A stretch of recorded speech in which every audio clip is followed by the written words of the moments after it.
Hey Hofstra fans, welcome inside the WB Mason Coaches Report with Mo Cassara. I'm Anthony Barrett, joined by Mo Cassara, the head coach of the Hofstra men's basketball team. Coach, thanks for the time. How are you? Anthony, how are you today? Doing pretty good. You had two games in CAA play this past week. We'll go to the first game at George Mason, one of the best teams in the conference, the Patriot Center, always a difficult place to win.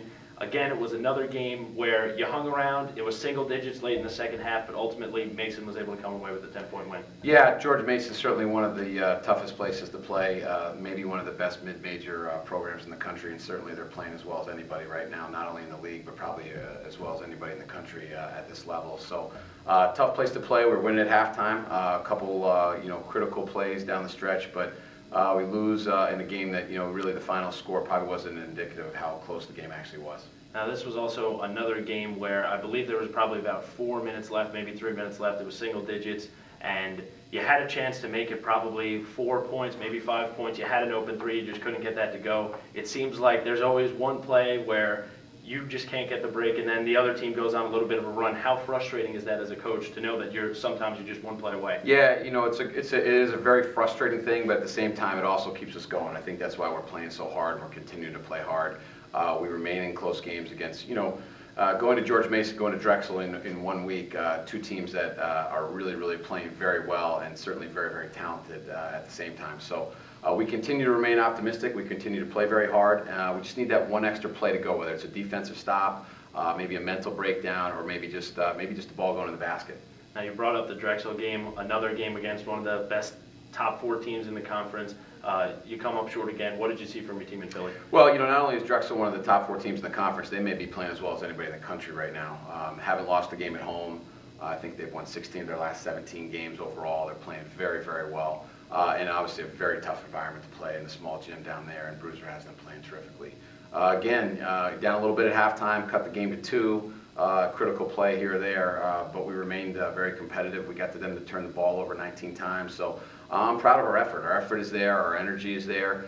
David Iams goes down with a little bit of an injury, so we're short-handed really throughout the game. So we continue to play hard, to fight hard. We just have to find a way to win down the stretch. And what is the status of David Iams right now? He's day-to-day. He'll be reevaluated today by our team doctors, and we'll see where he is. He's got a little bit of a hip flexor groin injury, which can be very tough sometimes, and it really just takes some time to heal. But we'll see how bad it is today. We held him out of practice yesterday. He'll remain day-to-day.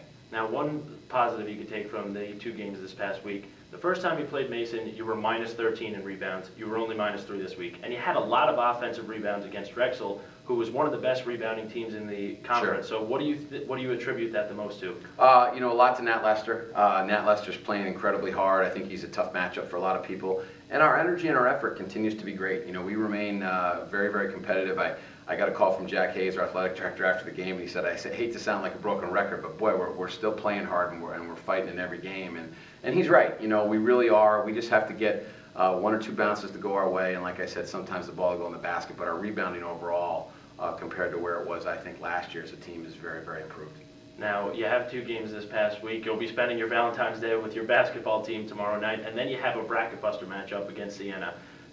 Some coaches are very split about this. Some coaches say they don't like a non-conference game thrown in the middle of the conference slate. Other coaches love it as a chance to showcase their team. Where do you stand on that? I haven't quite figured that out yet, but I do like it. I think sometimes it gives you a little break, a little different way to look at things. It's almost like playing that league game early in December. We talked about that earlier in the year. So Siena's coming down here, a team that's very similar to us, won some very big games this year, lost a lot of other tough games, so it'll be a real tough opponent for us, but a great in-state rivalry for us to play. And certainly we'll be here for Valentine's Day against a very good Delaware team coming in here Tuesday night. And Delaware was a game where it came down to a couple of shots late in the game. They win by 1 at Newark, which was right in the middle of your losing streak in conference play. You had some free throws. You left some points at the line. How much are you and the team itching to get back against Delaware? Well, I think we all are.